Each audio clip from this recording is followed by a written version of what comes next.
우리 말씀을 깨닫기 위하여 잠시 기도하겠습니다. 하나님의 사랑과 은혜를 진심으로 감사를 드립니다. 힘들고 어려운 시기에 또 추운 일기 가운데서도 주의 사랑하는 성도들 불러 모아 주셔서 한자리로 예배드리게 해주심을 감사합니다.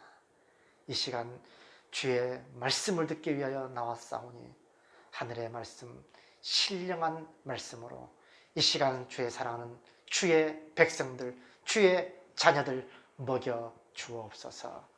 예수님의 이름으로 기도하옵나이다. 아멘. 오늘 이 제목 말씀이 어떻게 살아갈 것인가. 제목이 길어서 뒷부분만 기록해 놨습니다. 종말을 사랑하는 우리 성도들이 어떻게 살아갈 것인가 하는 이 말씀을 가지고 함께 하나님 말씀을 들음으로 은혜 받는 귀한 시간이 되기를 바랍니다. 먼저 이 베드로후서는 어떤 책인가 우리가 간단하게 살펴보겠습니다. 베드로 사도가 기록한 마지막 책이 베드로후서입니다. 마치 사도 바울이 그의 마지막 서신서인 디모데후서, 우리가 이 디모데후서를 사도 바울의 유언서와 같다 이런 표현들을 많이 씁니다. 마치 바울 사도의 디모데후서와 같은 책이 베드로후서입니다. 베드로 사도가 이것을 기록하고 얼마 지나지 않아서 순교의 제물이 됩니다. 거꾸로 십자가에 매달아 순교하게 됩니다. 참 중요한 책입니다. 그래서 두 번째로 베드로전서는 어디서 기록됐냐면 베드로후서는 어디서 기록됐냐면 베드로전서와 마찬가지로 로마에서 기록됐습니다. 로마의 큰 대제국 이 도시에서 기록한 것이 바로 베드로후서입니다. 첫 번째 책은 베드로전서입니다. 첫 번째 책인 베드로전서는 고난이 주제였습니다. 그 당시에 로마에 의해서 엄청난 박해와 핍박이 있었습니다. 결국 나중에 베드로 사도와 또 사도 바울이 네로의 박해에서 결국 순교의 제물이 됩니다. 그만큼 박해가 극심했던 때입니다. 그래서 첫 번째 편지인 베드로전서는 고난이 주제입니다.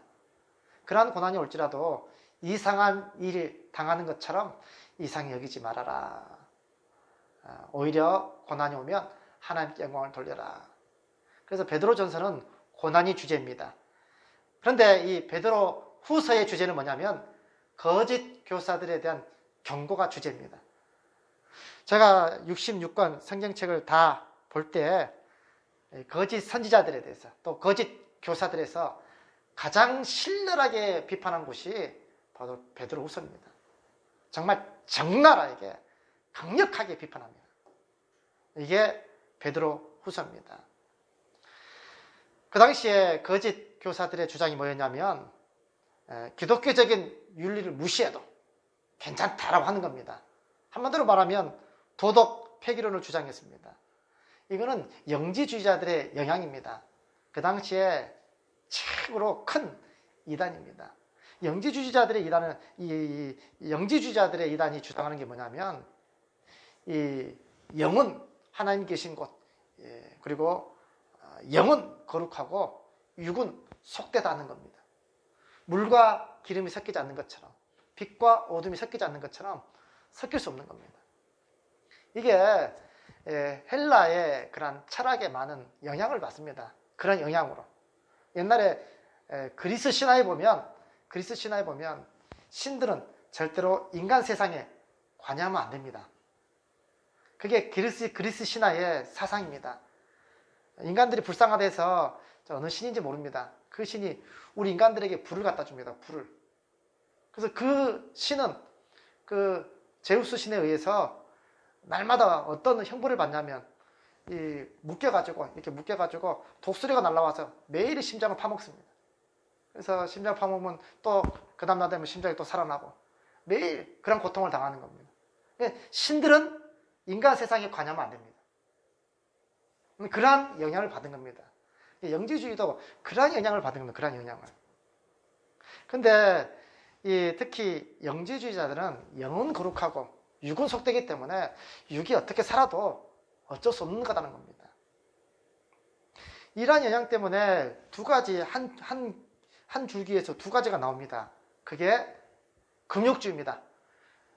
육이 속되기 때문에 더 절제하고 고행을 거쳐가지고 더 거룩하게 만들려고 하는 겁니다. 이게 금욕주의입니다. 금욕주의. 그리고 똑같은 줄기에서 또 뭐가 나오면 쾌락주의가 나와요. 쾌락주의가. 어쩔 수 없다는 겁니다. 육은 속되기 때문에 육은 더럽다는 겁니다. 그래서 이래든지 저래든지 상관없다는 거예요. 그래서 나온 게 쾌락주의입니다. 그냥 즐기라는 겁니다. 마음껏 즐기라는 겁니다. 그래서 이러한 영지주의들의 영향 때문에 우리가 어떻게 살아도 상관없다. 도덕 폐기론을 주장했던 겁니다. 이러한 주장에 대해서 베드로 사도가 거짓 교사들의 유혹에 빠지지 않기 위해서 뭐라고 권면하냐면 성숙하고 성장하라는 거예요. 더 성장하라는 거예요. 또 그리고 동시에 주님의 재림 이걸 바라보면서 참고 인내하라고 권면하고 있는 겁니다. 이게 베드로 후서의 가장 큰 그러한 주제입니다. 자, 1절 말씀을 보시면 베드로 전서에 이어서 두 번째 편지임을 알 수 있습니다. 그래서 1절 말씀에 사랑하는 자들아 내가 이제 이 둘째 편지를 너에게 쓰노니라고 합니다. 이 둘째 편지를 쓰는 거예요. 첫 번째 편지는 베드로 전서입니다. 베드로 전서는 외적으로부터 오는 그런 박해가 주된 관심이었습니다. 자, 베드로 후서는 뭐냐면 안으로부터 오는 그런 여러 가지 어려움입니다. 거짓 교사들입니다. 그러니까 교회는 이와 같이 지금도 안팎으로 그런 어려움과 고난을 당합니다. 왜 그렇습니까? 악한 마귀 사탄이 역사하기 때문에 그렇습니다. 교회는 안팎으로 그런 여러 가지 고난과 혼란을 당하게 되어 있습니다. 이게 당연합니다. 자, 이 편지를 쓰면서 이 두 편지로 베드로 전서와 베드로 후서 이 두 편지로 너희의 진실한 마음을 일깨워 생각나게 하여라고 얘기합니다. 그런데 갑자기 2절 말씀 이게 나옵니다. 곧 거룩한 선지자들이 예언한 말씀과 주 대신 그리스도께서 너희의 사도로 말미암아 명하신 것을 기억하게 하려 하노라. 자, 왜 지금 선지자들의 예언의 말씀이 갑자기 나옵니까? 그것은 거짓 교사들이 선지자들의 예언, 쉽게 말하면 선지자들의 그 전한 말씀을 부인했기 때문입니다. 그게 구체적으로 뭐냐면 미래의 종말을 부인하는 겁니다. 세상에 종말이 없다는 겁니다. 이 주장은 여호와의 증인하고 비슷합니다. 우리의 그런 기독교적인 그런 사상과 가르침은 뭐냐면 이 세상 종말 마지막이 있다는 겁니다. 이 세상은 없어지고 새 하늘과 새 땅, 영원한 천국에서 우리가 살게 됩니다. 그런데 여호와의 증인은 그렇지 않습니다. 이 세상이 멸망당하지 않는다는 겁니다. 우리가 살고 있는 이 지구가 이 땅에서 지상낙원을 이루는 겁니다. 그래서 그 파수대입니까? 여호와의 증인들이 가지고 있는 파수대 그 책들을 보면 항상 이 세상이 지상낙원처럼 뭐 동물들, 짐승들, 새들 막 함께 뛰어놀고 사람들과 함께 어울려 있는 겁니다. 항상. 이 세상을 지상낙원, 천국을 만드는 겁니다. 여호와의 증인의 주장입니다. 이와 같이 마지막 이 세상의 끝이 종말이 없다는 겁니다. 그리고 예수님의 재림도 없다는 겁니다. 종말이 없으니까, 끝이 없으니까 예수님 오실 필요가 없죠. 그러한 증거가 뭐냐면 두 눈 똑바로 뜨고 바라는 겁니다. 지금 세상이 옛날이나 지금이나 똑같이 그대로 있는 것이다. 처음 하나님께서 창조될 때부터 그대로 있다는 겁니다. 주님이 사랑의 하나님인데 어찌 이 세상을 다 멸망하고 없앨 수 있느냐. 거기에 착한 동물들도 다 살고 있고 사람들도 다 있는데 어찌 이것을 없앨 수 있느냐 하는 겁니다. 자, 거기에 대해서 3절과 4절 말씀 보십시오. 먼저 이것을 알지니 말세에 조롱한 자들이라고 합니다. 말세에는 조롱한 자들이 나타나게 되어 있습니다. 자기의 정욕을 따라 행하며 조롱하는 겁니다.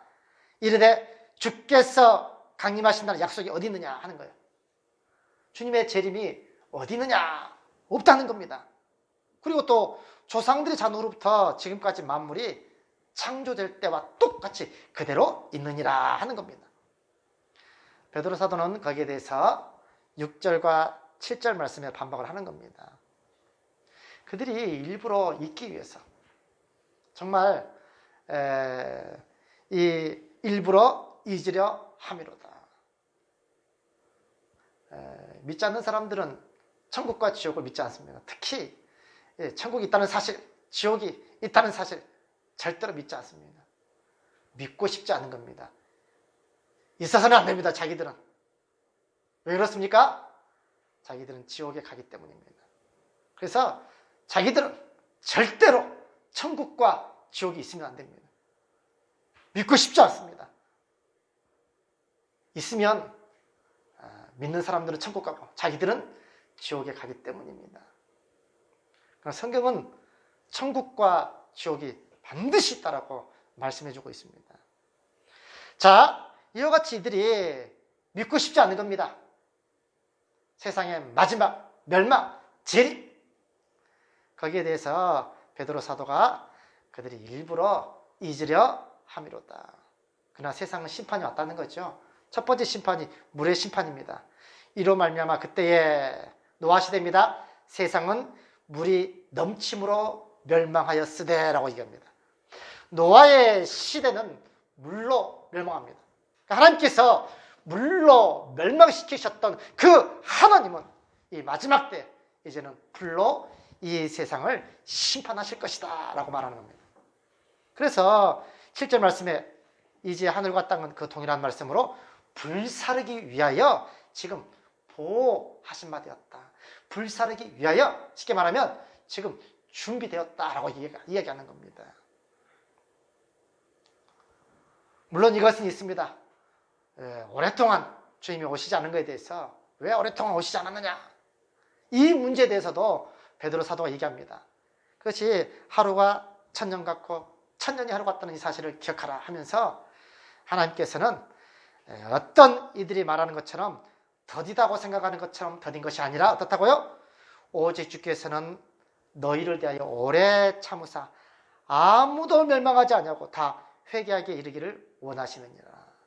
하나님의 뜻은 뭐냐면 한 사람이라도 한 영혼이라도 더 구원시키고자 하는 하나님의 간절한 마음이 담겨져 있는 겁니다.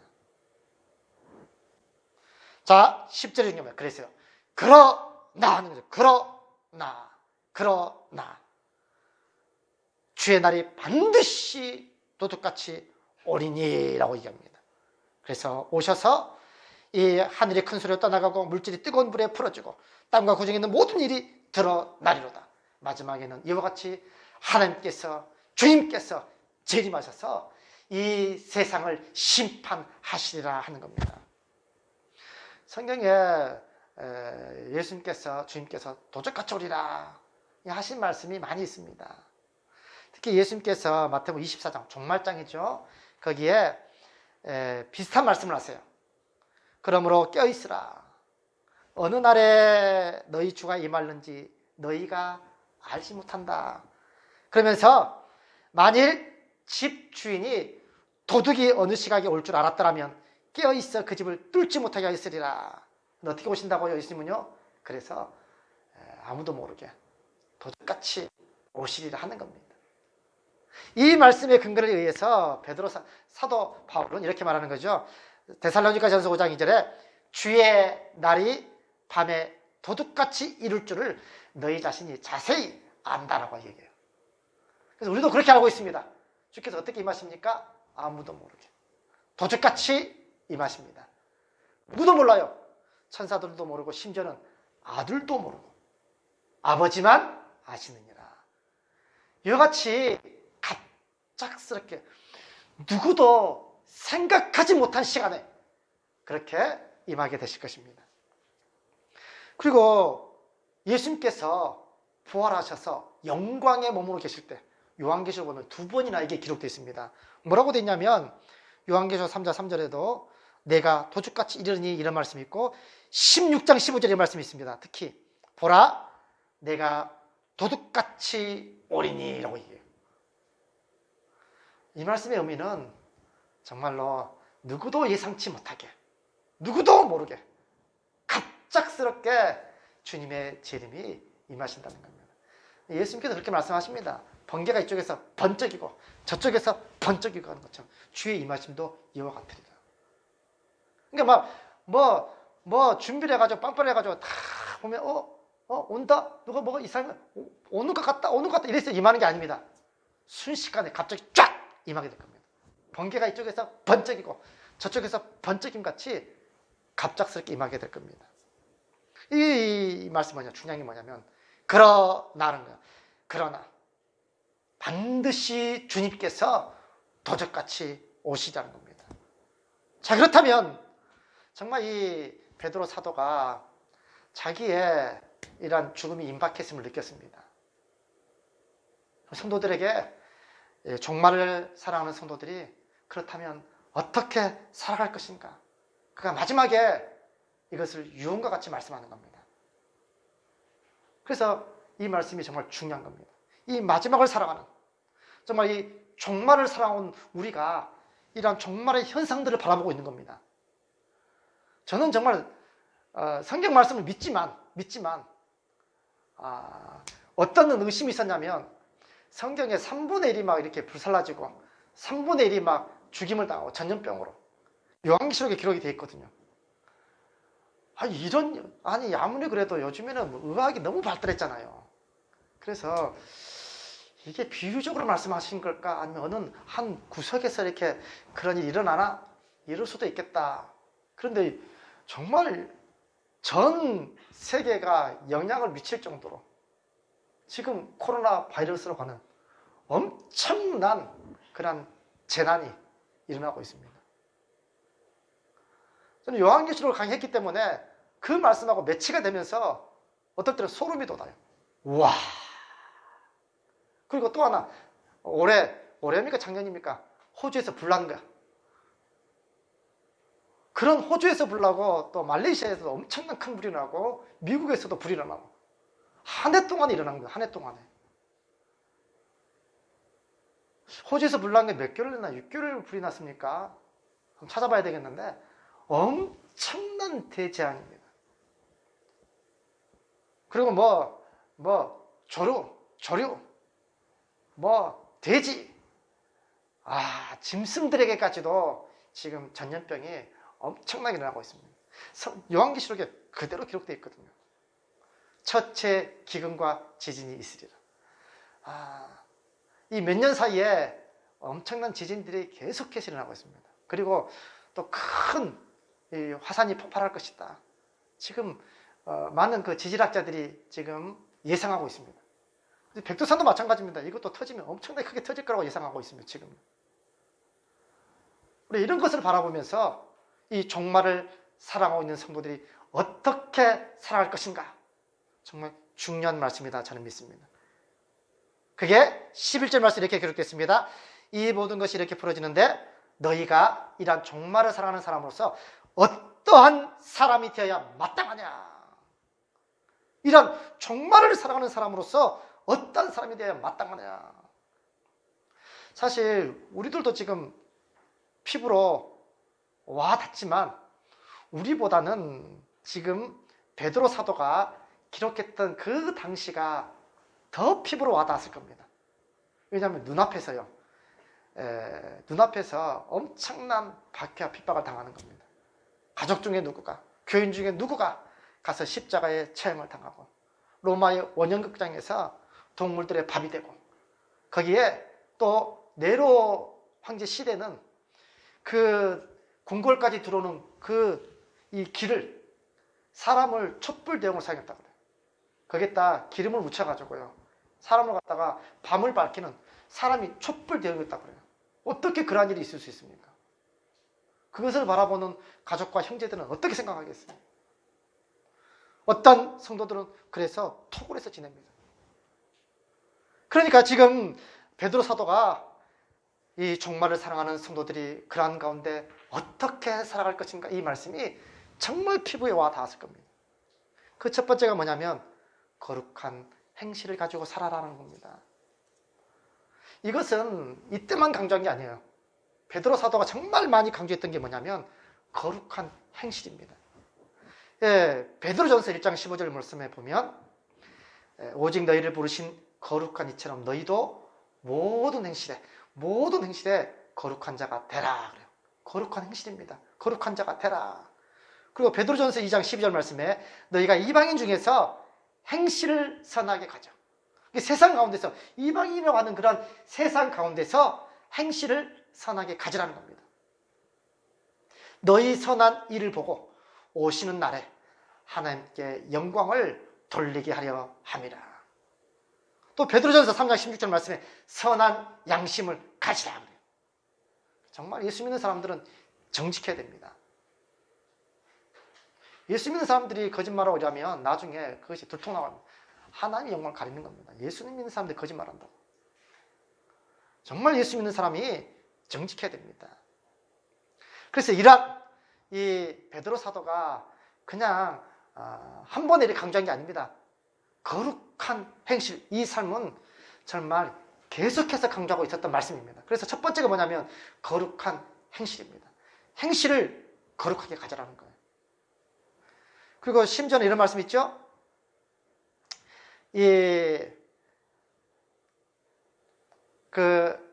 믿는 아내들이 그러한 거룩한 행실을 통해서 믿지 않는 남편들을 인도해낼 수 있다는 겁니다. 구원으로 이끌 수 있다. 이 베드로전서 3장 1절과 2절 말씀이 그거예요. 그리스도인 아내들 역시 그 행실을 지켜보고 믿지 않는 남편들을 어때요? 그 행실을 지켜보는, 믿지 않는 남편들이 그 행실을 지켜본대요. 그 믿지 않는 남편들이 그 아내의 그 행실을 보고 그 행실을 통해서 구원으로 이끄는 길을 열 수 있게 된다라고 얘기하는 겁니다. 그러니까 이 마지막을 살아가는 우리 성도들의 삶이 얼마나 거룩한 행실을 정말 강조하고 있는지를 알 수 있습니다. 우리가 이웃들에게도 좋은 소리를 들어야 됩니다. 예수 믿는 사람들은 정직하구나. 예수 믿는 사람들은 깨끗하구나. 예수 믿는 사람들은 도덕적으로, 윤리적으로 정말 참 착하게 잘 살구나. 이런 소리 들어야 됩니다. 그런데 예수 믿는 사람들이, 우리는 조금만라도 잘못하면 그게 더 크게 이렇게 부각되는 거 아십니까? 예수 믿는 사람들은요, 주위에서 조금만 잘못하면 더 크게 부각됩니다. 예수 믿는 사람이 저런 짓을 하고 있다. 그래서 우리가 이 마지막 때에 정말 행실을 깨끗이 해야 되는 겁니다. 자, 두 번째 뭐냐면 경건함입니다. 경건함. 제가 경건함을 찾아봤습니다. 이 경건하다는 게 정말 의미가 어렵습니다. 그래서 경건하다는 걸 찾아보니까 다른 게 없습니다.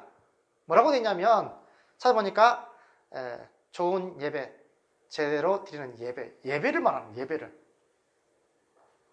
우리가 생각할 때 경건하다 이거는 눈 찌그시 갖고 그냥 거룩한 척,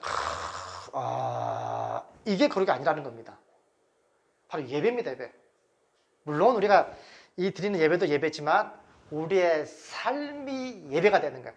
하나님 앞에서 하나님을 두려워하고 코람되오죠. 하나님 앞에서 우리가 세상을 살아가는 겁니다. 그렇게 살아갈 때 세상 사람들 우리를 보고 예수 믿는 사람들은 세상 사람들과 다르게 살아가는 것이구나. 하나님을 믿는 사람들이기에 정말 이런 조그마한 것까지도 신경 써서 조심히 살아가구나. 이러한 경건한 모습을 보여줘야 되는 거예요.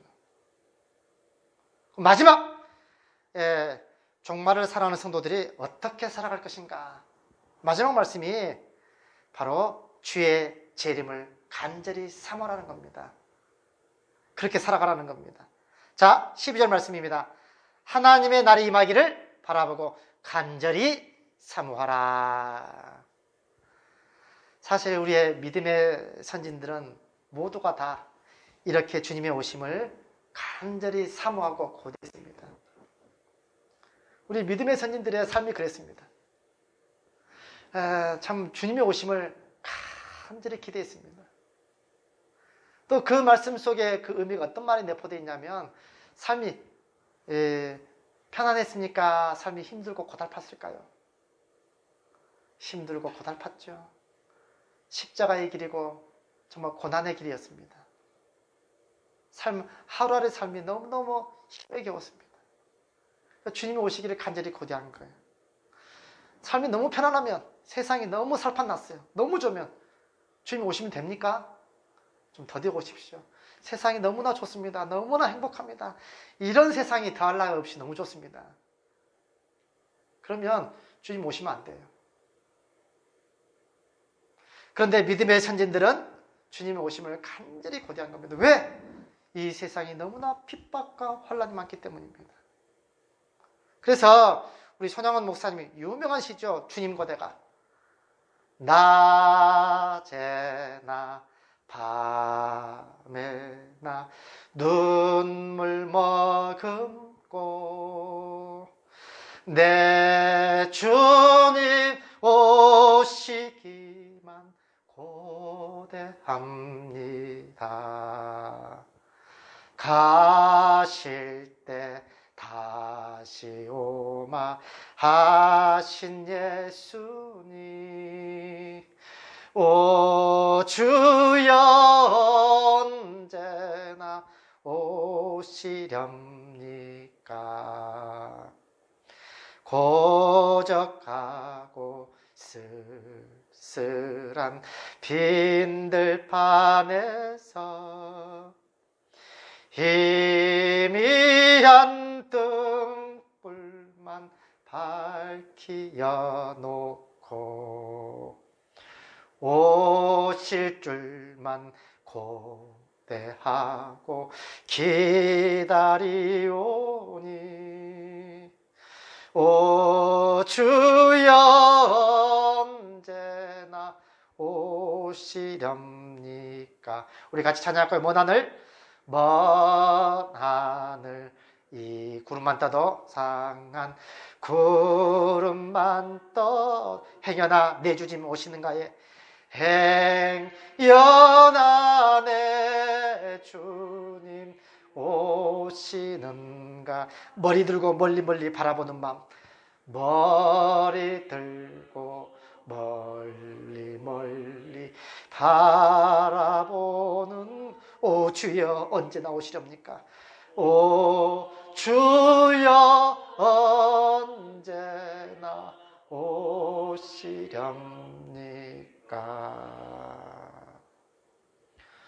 종말을 사랑하는 성도들이 이 세상을 어떻게 살아갈 것인가? 베드로 사도는 주님의 그 재림의 날이 임하기를 간절히 사모하라는 겁니다. 주님 어서 오시옵소서. 내 눈물을 닦아주옵소서. 고통이 없고 애통하는 것이나 곡하는 것이나 사망이 있지 않는 영원한 천국으로 인도해 주십시오. 사랑하는 성도 여러분, 세상이 너무 편하면 안 됩니다. 세상이 너무 좋으면 안 됩니다. 그럼 세상 떠나기 쉽습니다. 떠나고 싶지가 않은 겁니다. 세상이 너무 좋으면. 그러나 우리의 믿음의 선진들은 세상이 너무 힘들었습니다. 핍박과 박해로 너무나 힘들었습니다. 그래서 세상아 잘 있거라 나는 가노라. 7년 혼란 오기 전에 나는 가노라. 그렇게 고백할 수 있었던 겁니다. 오늘 이 말씀 기억하시고 정말 주님의 오심을 간절히 학수 고대하고 기다리고 준비하고 예배하는 이 종말을 사랑하는 믿음의 모든 성도님들 되시기를 주님의 이름으로 축원드립니다.